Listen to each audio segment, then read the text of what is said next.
नमस्कार दोस्तों। तो आज की इस वीडियो में हम पढ़ने वाले हैं चैप्टर नेशनलिज्म इन इंडिया और ये हमारे क्लास 10 का हिस्ट्री का चैप्टर नंबर 2 है। हम एनिमेशन के साथ इसको पढ़ेंगे तो ये वीडियो काफ़ी इंटरेस्टिंग रहने वाला है। आप वीडियो में अंत तक ज़रूर बने रहिएगा।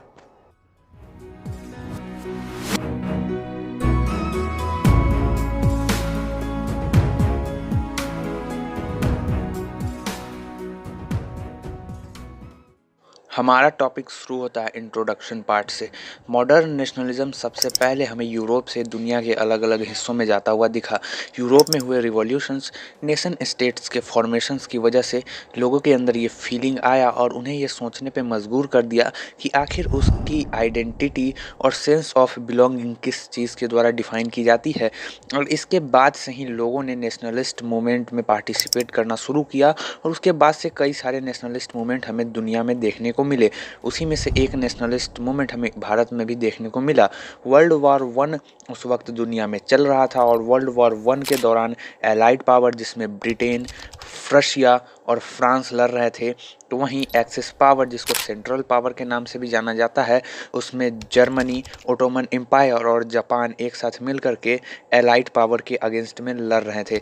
वर्ल्ड वॉर वन का इम्पैक्ट ये हुआ कि उस दौरान जितने भी चीज़ थे उन सभी चीज़ों का दाम लगातार बढ़ते जा रहा था। इस कारण से लोग अपने ज़रूरत का सामान नहीं खरीद पा रहे थे और उन्हें काफ़ी एक्सट्रीम हार्डशिप का सामना करना पड़ रहा था। और जो भी सोल्जर्स वर्ल्ड वॉर वन में मारे गए थे उसकी भर्ती के लिए गांव से लोगों को ज़बरदस्ती फोर्स में रिक्रूट किया जा रहा था, जिससे विलेजर्स काफ़ी ज़्यादा नाराज़ थे। और इंडिया में इसका इम्पैक्ट हमें ये देखने को मिला कि 1918 से लेकर के 1921 के बीच में जितने भी सुखाड़ पड़े और ड्रॉट्स आए उस वजह से क्रॉप्स फेल्ड हो गए। और इसी दौरान एक काफ़ी डेडलीस्ट एंडेमिक महामारी भी फैली थी, इन्फ्लुएंजा, जिससे भी लोग लगातार मर रहे थे। और उसी समय एक सेंसस हुआ था 1921 में, जिस सेंसस के मुताबिक लगभग 13 मिलियन इंडियंस ने अपनी जान गंवाई थी इस दौरान, इस हार्डशिप, इन्फ्लुएंजा और क्रॉप फेल्योर के वजह से, स्टारवेशन, भूखमरी के वजह से। और इसका जिम्मेदार और को नहीं बल्कि ब्रिटिश गवर्नमेंट ही थी। उसके अलावा हमारा टॉपिक शुरू होता है आइडिया ऑफ सत्याग्रह से। यहाँ से गांधी जी की एंट्री भारत में हो जाती है। 1915 जनवरी में साउथ अफ्रीका से गांधी जी इंडिया आते हैं। वो साउथ अफ्रीका से काफ़ी बड़ी लड़ाई लड़ करके आ रहे थे रंग भेद की नीति के खिलाफ, और वहाँ पे वो जो मूवमेंट किए थे उसका नाम उन्होंने सत्याग्रह दिया था। और इससे उन्हें एक चीज़ पता चल गई थी कि अगर हम लोग ट्रुथ के सहारे लड़ते हैं तो लास्ट में जिस चीज़ की जीत होगी वो ट्रुथ ही होगी, यानी कि अंततः हमें सत्य की ही जीत देखने को मिलेगी। और इसी प्रिंसिपल को अपना करके गांधी जी ने भारत के अलग अलग पार्ट्स में सत्याग्रह को सक्सेसफुली ऑर्गेनाइज किया और इसके रिजल्ट स्वरूप उन्हें कई सारी चीज़ उनकी फेवर में जाती हुई भी दिखी। और इसका शुरुआत होता है भारत के चंपारण डिस्ट्रिक्ट से। चंपारण डिस्ट्रिक्ट बिहार का एक डिस्ट्रिक्ट है। 1917 में फार्मर्स के सपोर्ट में ऑपरेसिव प्लांटेशन पॉलिसी के अगेंस्ट में ये सत्याग्रह गांधी जी द्वारा किया गया था। उसके अलावा दूसरा सत्याग्रह हमें गुजरात के खेदा डिस्ट्रिक्ट में 1917 में ही देखने को मिला, जहां पर गांधी जी जो पीजेंट्स थे उनके सपोर्ट में ये सत्याग्रह कर रहे थे ताकि उनके ऊपर जो टैक्स है उस टैक्स को माफ़ कर दिया जाए और उनको टैक्स से रिलैक्सेशन दिया जाए, क्योंकि उस दौरान इन्फ्लुएंजा और क्रॉप फेल्योर की वजह से वहाँ के लोग टैक्स नहीं भर पाए थे। उसके अलावा जो लास्ट सत्याग्रह और तीसरा सत्याग्रह हम सभी को देखने को मिला, वो सत्याग्रह हमें गुजरात के ही दूसरे डिस्ट्रिक्ट अहमदाबाद में देखने को मिला था। इस सत्याग्रह को गांधी जी ने 1918 में किया था और ये सत्याग्रह इंडियंस के खिलाफ थे, यानी कि जो मिल वर्कर्स थे उसके सपोर्ट में और जो मिल के इंडियन ऑनर थे उनके अगेंस्ट में। इन्फ्लुएंजा की वजह से मिल के ऑनर्स ने वर्कर्स की सैलरी बढ़ा दी थी ताकि वो वहाँ पे काम करे, और बाद में काफ़ी ज़्यादा घटा दिया, जिसके फेयर बेसिस के लिए गांधी जी ने ये सत्याग्रह को अहमदाबाद में मिल वर्कर के सपोर्ट में किया। और ये तीनों सत्याग्रह उन्होंने साउथ अफ्रीका से आने के बाद किया। उसके बाद हमारा अगला टॉपिक है द रोलेक्ट एक्ट। जी हाँ दोस्तों, इंपीरियल लेजिस्लेटिव काउंसिल द्वारा इंडियन मेंबर के इंडियन नेताओं के विरोध के बावजूद इसे पास कर दिया गया। और ये ब्रिटिश गवर्नमेंट को ये पावर देता था कि वो किसी भी पॉलिटिकल प्रिजनर को बिना किसी कोर्ट के ट्रायल के 2 साल तक के लिए जेल में रख सकता है, केवल शक के आधार पे। और ये जो है इससे मेनली इंडियन रिवॉल्यूशनरीज को टारगेट किया जा रहा था और इसके अगेंस्ट में गांधी जी ने नॉन वायलेंस का रास्ता अपनाया और इस कानून के खिलाफ उन्होंने सत्याग्रह करने का फैसला लिया और वो भी नॉन वायलेंस के सहारे सिविल डिसओबीडियंस मूवमेंट को यहाँ पे उन्होंने शुरू करना चाहा था। और उसके बाद इस लॉ के खिलाफ 6 अप्रैल को पूरे भारत में हड़ताल बुलाया गया और इस हड़ताल में हम सभी को अलग अलग चीज़ देखने को मिली। दुकानें बंद कर दी गई थी, क्लर्क और जितने भी लॉयर थे वो कोर्ट नहीं गए और टीचर्स स्कूल नहीं गए थे और इस तरीके से इस हड़ताल को किया गया था। उसके अलावा जो प्रोटेस्ट हुआ रॉलेट एक्ट के खिलाफ, उसमें रैलीज़ को ऑर्गेनाइज किया गया। जितने भी रैलीज़ थी शहर में और गाँव में निकाला गया। वर्कशॉप पे हम सभी को स्ट्राइक देखने को मिला। रेलवे और जितने भी वर्कशॉप थे वो सभी चीज़ों को बंद कर दिया गया और ब्रिटिश अधिकारी इन सभी चीज़ को देखते हुए टेलीग्राफ और जितने भी कम्युनिकेशंस लाइन थे उन सभी को डिस्टर्ब कर दिया ताकि ये मूवमेंट और भी ज़्यादा मास ना हो पाए और इंडियंस को और ज़्यादा इसके बारे में पता ना लगे। और इसके अगेंस्ट में उन्होंने कई सारे एक्शंस भी लिए और महात्मा गांधी को दिल्ली में आने से रोक रखा था और महात्मा गांधी दिल्ली के बाहर बॉर्डर पे लगातार रॉलेट एक्ट के खिलाफ प्रदर्शन कर रहे थे। उसके बाद ब्रिटिश एडमिनिस्ट्रेशन द्वारा 10 अप्रैल को काफ़ी ब्रूटल फैसला लिया गया। जो पुलिस थी अमृतसर की, उन्होंने एक पीसफुल प्रोटेस्ट में लाठीचार्ज कर दिया और उसके बाद से ही जितने भी बैंक, पोस्ट ऑफिस और रेलवेज थे उन सभी पे लगातार प्रोटेस्टर के द्वारा अटैक किया जा रहा था। और उसके बाद से जनरल डायर ने अमृतसर का कमांड अपने हाथ में ले लिया और पूरे अमृतसर में मार्शल लॉ लगा दिया और इस वजह से वहाँ पे प्रोटेस्ट करना काफ़ी ज़्यादा हार्ड हो गया था। 13 अप्रैल 1919 को बैसाखी का दिन था। उस समय जलियांवाला बाग इंसिडेंट हम सभी को देखने को मिलता है। काफ़ी सारे लोग बैसाखी के त्यौहार को अटेंड करने आए थे, तो कुछ लोग वहाँ पे गवर्नमेंट के खिलाफ प्रोटेस्ट करने आए थे और कुछ लोग जो कि शहर से बाहर थे उन्हें ये मालूम नहीं था कि यहाँ पे मार्शल लॉ लग चुका है, वो भी यहाँ पे शामिल हो गए थे। और धीरे धीरे यहाँ पर उनको शक होने लगा जनरल डायर को कि यहाँ पे ब्रिटिश एडमिनिस्ट्रेशन के खिलाफ कॉन्स्पिरेसी की जा रही है और इस शक के आधार पे उन्होंने ओपन फायर कर दिया जिसमें हज़ारों लोगों ने अपनी जान गंवा दी थी। और इसी इंसिडेंट को हम लोग जलियांवाला बाग कहते हैं और इसमें लगभग हज़ारों लोगों के ऊपर बेरहमी से गोली चला दिया गया था। और इस इंसिडेंट के होने के बाद जैसे ही ये खबर अमृतसर से बाहर निकली, लोग स्ट्राइक कर रहे थे, पुलिस के साथ लोगों का झड़प हो रहा था। जितने भी गवर्नमेंटल बिल्डिंग ऑफिसेस थे उन सभी पे लगातार प्रोटेस्टर्स के द्वारा अटैक किया जा रहा था।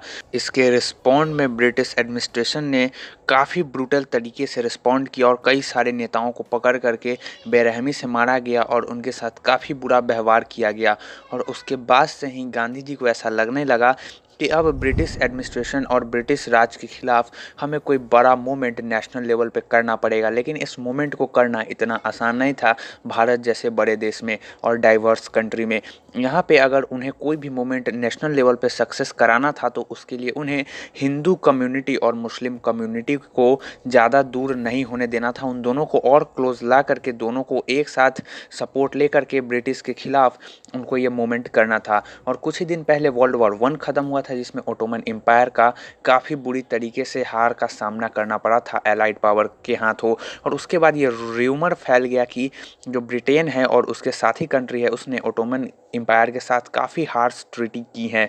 और इस र्यूमर के फैलने के बाद वहाँ के स्पिरिचुअल हेड खलीफा के पावर को बचाने के लिए खलीफत कमेटी बनाई गई थी बॉम्बे में 1919 में और इसको 2 यंग लीडर शौकत अली और मोहम्मद अली ने बनाया था। और उसके बाद ये दोनों ही लीडर गांधी जी से मिलने गए और गांधी जी जो कि इंतज़ार ही कर रहे थे कि उन्हें कोई ऐसा अपॉर्चुनिटी मिले जिसका यूज़ करके वो हिंदू और मुस्लिम को और ज़्यादा करीब ले आए और एक नेशनल लेवल पे एक मूवमेंट को लॉन्च करे।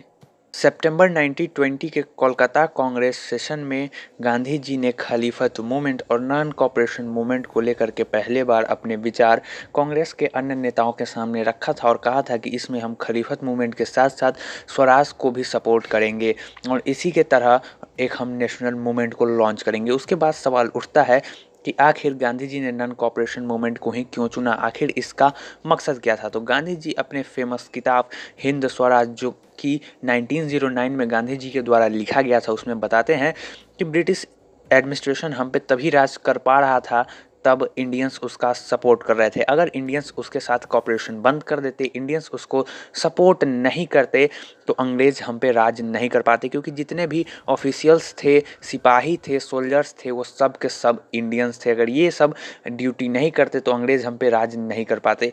उसके बाद कांग्रेस का अगला सेशन नागपुर महाराष्ट्र में दिसंबर 1920 में हम सभी को देखने को मिला, जहाँ पे नन कॉपरेशन मूवमेंट को खलीफत मूवमेंट के साथ कांग्रेस के लीडर ने अडॉप्ट कर लिया, और यहीं से शुरू होता है नन कॉपरेशन मूवमेंट। तो जनवरी 1921 में नन कॉपरेशन मूवमेंट खलीफत मूवमेंट के साथ अब नेशनल लेवल पे लॉन्च हो चुका था, और इसी के लॉन्च होने के साथ साथ जितने भी सोशल ग्रुप थे रूरल एरिया से, सिटीज़ से, वो सभी के सभी इसमें पार्टिसिपेट कर रहे थे अपने अलग गोल के साथ। और गांधी जी का गोल स्वराज अलग था। हमें टाउन में कुछ अलग आइडियोलॉजी देखने को मिली, विलेज और कंट्री साइड में कुछ अलग देखने को मिला, और प्लांटेशन वर्कर के कुछ अलग स्वराज के मतलब मायने हम सभी को देखने को मिलते हैं। सबसे पहले हम बात करेंगे मूवमेंट इन टाउन्स की। तो टाउन्स के में जो मूवमेंट हुआ उसमें मिडिल क्लास पार्टिसिपेट करते हैं। जितने भी स्टूडेंट्स थे वो स्कूल जाना बंद कर देते हैं, कॉलेज नहीं जाते हैं, और जितने भी गवर्नमेंट इंस्टीट्यूट थे वहाँ जाना बंद करते थे। टीचर, हेडमास्टर और लॉयर्स अपने पोस्ट से रिज़ाइन कर देते हैं, और इसी के साथ कई सारे अलग अलग चीज़ें भी हम सभी को देखने को मिलती है। जितने भी पॉलिटिकल पार्टीज़ थे वो सारे इलेक्शन को बाइकआउट करते हैं, लेकिन सिर्फ एक पार्टी थी, जस्टिस पार्टी मद्रास की, जो कि इलेक्शन में कॉन्टेस्ट करती है, हिस्सा लेती है, क्योंकि उनका ऐसा मानना था कि ये एक तरीका हो सकता है उनको पावर गेन करने का, क्योंकि जो पावर वो गेन करना चाहते हैं यूजुअली वो ब्राह्मण्स के ही हाथ में था। और इसी के दौरान जो फॉरेन क्लॉथ्स और गुड्स थे उसके डिमांड हम सभी को इंडिया में डिक्रीज़ होता हुआ दिखता है। ईयर 1921 और ईयर 1922 के बीच में जो फॉरेन क्लॉथ्स का वैल्यू था इंडिया में 102 करोड़ से सीधा 57 करोड़ पे आ गया, और ट्रेडर्स ने विदेशी कपड़ों बेचने और सामान बेचने से रिफ्यूज़ करने लग गए, और उन्होंने इसको बेचना मना कर दिया। पीपल्स जो थे अब केवल इंडियन कपड़ा ही पहन रहे थे, और ये मूवमेंट काफ़ी लंबा सर्वाइव नहीं कर पाया। इसके पीछे कई सारे लिमिटेशंस थे, जैसे कि हमारे पास इसके सबसे बड़े लिमिटेशंस के तौर पे यही था कि हमारे पास कोई भी अल्टरनेटिव ऑप्शन नहीं था गवर्नमेंट स्कूल, कॉलेज और यूनिवर्सिटीज़ के, जहाँ बच्चे को भेज पाएँ। और खादी जो कपड़ा था वो काफ़ी ज़्यादा महंगा था, इसीलिए हमें ब्रिटिश के कॉटन क्लॉथ्स को ही खरीदना पड़ा, और इस तरीके से ये मूवमेंट शहर में लिमिटेशंस के ही घेरे में रहा। उसके अलावा मूवमेंट अगर हम कंट्री साइड और विलेज की बात करें तो यहाँ पे हमें काफ़ी अलग अलग रूप रंग देखने को मिले। जो पीजेंट्स और ट्राइबल लोग थे उन्होंने इसमें पार्टिसिपेट किया, और उन्होंने इसमें पार्टिसिपेट किया जैसे कि अवध में एक पीजेंट मूवमेंट को बाबा रामचंद्र द्वारा लीड किया जा रहा था, जो कि एक लेबर के तौर पे फिजी गए थे, और इन्हें ज़बरदस्ती ब्रिटिश के द्वारा भेजा गया था, और इन्होंने ही इस पूरे मूवमेंट को अवध उत्तर प्रदेश में उस दौरान लीड किया था। और एबॉल्यूशन ऑफ बेगर हम सभी को देखने को मिला। कई सारे सोशल बाइकॉट हमें इंडियन लैंडलॉर्ड्स के खिलाफ देखने को मिलते हैं। आखिर बेगार क्या था? तो बेगार बेसिकली ऐसे लेबर्स होते थे जो कि काम करते थे बिना कोई पेमेंट के लैंडलॉर्ड की ज़मीन पे। उसके अलावा नाई धोबी बंद हम सभी को देखने को मिला। जितने भी बार्बर और वाशरमैन धोबी थे उन्होंने बड़े बड़े लैंडलॉर्ड्स के काम करना मना कर दिया और नाई धोबी बंद कर दिया। जितने भी तौलकदार और मर्चेंट्स थे उन सभी पे लगातार हत्या की जा रही थी, उन पे अटैक किए जा रहे थे, बाजार और शॉप्स को लूटा जा रहा था। और इसी में एक मिस इन्फॉर्मेशन फैला दिया गया कि गांधी जी ने कहा है कि कोई भी टैक्स नहीं भरना है और लैंड को गरीबों में बांट देना है। गांधी जी ने ऐसा कुछ भी नहीं कहा था, लेकिन ऐसा मिस इन्फॉर्मेशन इस दौरान हम सभी को ग्रामीण इलाकों में फैलता हुआ उस समय दिख रहा था नन कॉपरेशन मूवमेंट के दौरान। उसके अलावा ट्राइबल एरियाज़ की अगर हम बात करते हैं तो गुडेम हिल्स आंध्र प्रदेश का है। वहाँ पे गुरिल्ला वॉरफेयर में जितने भी ट्राइबल्स थे वो काफ़ी ज़्यादा एक्सपर्ट थे और उन्होंने ब्रिटिश के खिलाफ जंग छेड़ दी, क्योंकि जो ब्रिटिशर्स थे वो लगातार उन पे रोक लगा रहे थे फॉरेस्ट में जाने से, अपने फॉरेस्ट एक्ट और फॉरेस्ट पॉलिसीज़ के तौर पे। और वो लगातार टिम्बर को काट करके इंडिया से ब्रिटेन भेज रहे थे। और उसी के दौरान अलूरी सीताराम राजू, जो कि एक काफ़ी चर्चित नाम है, वो ये दावा करता था कि उसके पास कुछ स्पेशल पावर है, यानी कि गोली से उसकी मौत नहीं हो सकती है। और वो गांधी जी को ही अपना सब कुछ मानता था और उन्हीं को फॉलो करता था। लेकिन उसको 1924 में ब्रिटिश आर्मी और ऑफिसर द्वारा पकड़ के एग्जीक्यूट कर दिया जाता है, और उसके बाद वो वहाँ का फॉल्क हीरो भी बन जाता है। उसके बाद स्वराज इन प्लांटेशन, जितने भी प्लांटेशन वर्कर थे वो असम और केरला में जो टी गार्डन में काम करते थे उनको प्लांट से बाहर नहीं जाने दिया जाता था, उनके घर नहीं जाने दिया जाता था। इनलैंड इमिग्रेशन एक्ट 1859 की वजह से जितने भी वर्कर्स थे वो अपने घर नहीं जा पाते थे। जब उन्हें पता चला कि Gandhi ji non cooperation movement कर रहे हैं तो उन्हें ऐसा लगा कि अब उन्हें अपने घर जाने को मिलेगा और उन्हें अपना ज़मीन, अपना खेत मिलेगा गाँव में खेती करने के लिए, और वो लोग इस तरीके से अपना मकसद और मतलब निकाल रहे थे। उसी दौरान चौरी चौरा कांड गोरखपुर 1922 में हम सभी को देखने को मिलता है, जहाँ पे एक पीसफुल प्रोटेस्ट में पुलिस आती है और पुलिस के साथ यहाँ पे झड़प हो जाती है, और गांधी जी इस सब चीज़ को सुन के एनसीएम को वापस ले लेते हैं।